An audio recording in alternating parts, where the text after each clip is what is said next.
Today in the studio, we have some musicians who I've seen playing all over the place around Sacramento. I've been to a couple of their shows here locally. Labrats, thank you guys so much for being on the show. Yeah, Greatly appreciate having you guys. Thanks for having us. So let's just start with names. Miguel. Yeah, Miguel Resendez. Joey Archie. My name is Jacob Swedlow, and our fourth member, Thomas Molina, couldn't make it with us tonight, but he's here in spirit. Very cool, very cool. So let's get right into it. How did you guys form your band? You guys are kind of more jazz a little bit for the most part, right? Jazz fusion, right? Jazz fusion, yeah. So how did you guys come together? How did this whole thing come about? Yeah, so, this band formed at an interesting time in history. It formed during the pandemic. Oh, I was Okay. wondering. And, a lot of musicians didn't have work. Oh, And there was a lot of right. time to kind of sit and reflect, the climate of, American culture, music, Oh my like goodness, yeah. American culture and how it relates to music. And there was a lot of rhetoric about like what is jazz, Right. Because it's Yeah. a boundless art form. Right. And to me, I wanted to create something that kind of fills that boundless kind of like genreless For sure. experience for the community. 100%. Yeah, And what kind of musical instrument do you play? I play drums. Okay. Oh, how cool. I'm the keyboard player. Nice. And I'm also a keyboard player, but I play key bass. Got it. And our missing member? And he plays trumpet and like effects. And when we all write too, we all write and arrange our own music. Very cool. Yeah. So were you guys all kind of playing in other groups before you formed, or were you guys playing by yourselves, just kind of doing your own thing? Like how did all that come about? How did you guys meet? Yeah, we all met like in various different musical settings. So like me and me, like we've been playing in brass bands for quite a bit. I knew of Jacob, but we didn't officially meet until a jam session outside in the park. Yeah. That was our first time really kind of playing together. Old school. I like that. Yeah. That's so cool. And for me, I was born and raised here. I moved back in 2020. I was living in the East Coast at the time. And, so I tried to get to know people as fast as I could. And, everything happens for a reason. Then I found the people who I found. I mean, I have a guess, but where does the name Labrats come from? We're in the lab. Yeah, I figured as much. Just in there, just making it. Yeah. Just yeah. chasing the cheese. Yeah. Cheesy Kind cheesy. of. So you guys been doing this for about 4 years. I know you just had an album that came out recently, if I'm not mistaken, right? Was that your first album or?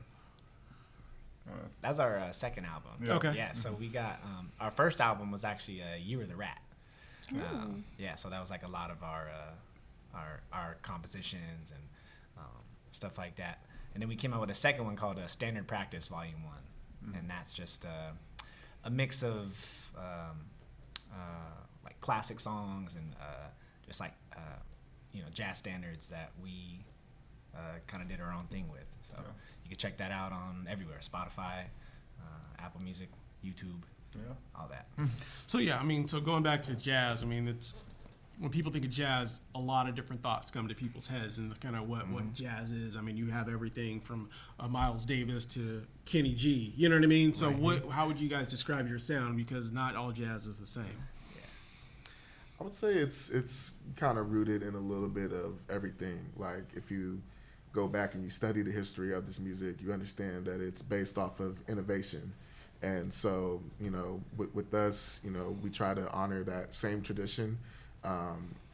It's good to understand, the history, like, swing and bebop, but not be bound by it Right. and still being able to express. So the reason why, we are a genreless, group in a sense, like, I mean, it's fusion, but because we're fusing it with other different things, but we can access those different kind of genres because we understand how those genres work and whatnot.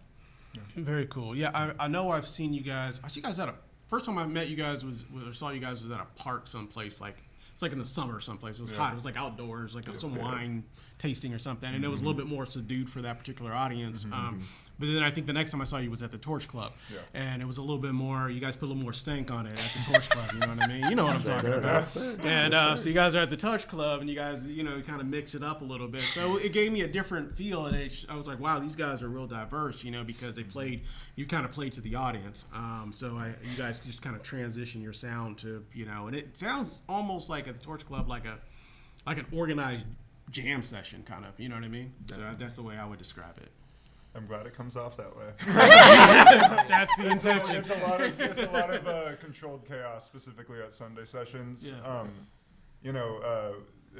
We try to model it off of like good part. Like the jam sessions are different regionally, so across the country you have different styles, and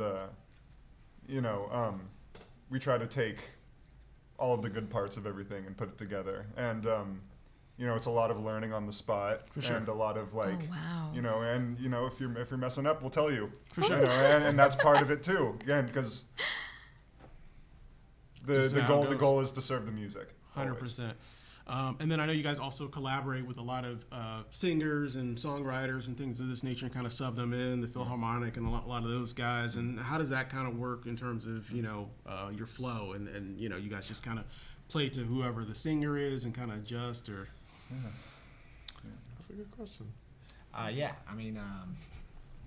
We meet people usually through the sessions, and they come and we hear them, and we like your sound, so let's do something together. Let's work on something. And like one person I can think of is Jakari Smith. Right, yeah, he's amazing. Yeah, he was supposed to be on the show tonight, but he didn't make it. It's all good. So when you see him, Yeah. tell him I'm looking for him. No.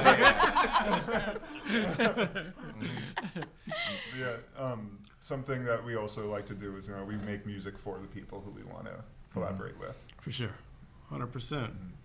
Well, where can people find you if they're, other than just a pop-up spot or something like that? If they're interested in your next shows or interested in hiring you or having you play, a gig or something of this nature, what's the best way they can get a hold of you? Yeah, we got a website with a calendar, all of our stuff on it, labratsband.com labratsband.com, and our Instagram, Labrats Music. We got our contact on there and everything, and we're on Spotify, Apple Music, Labrats, one word, capital L, capital R, and yeah.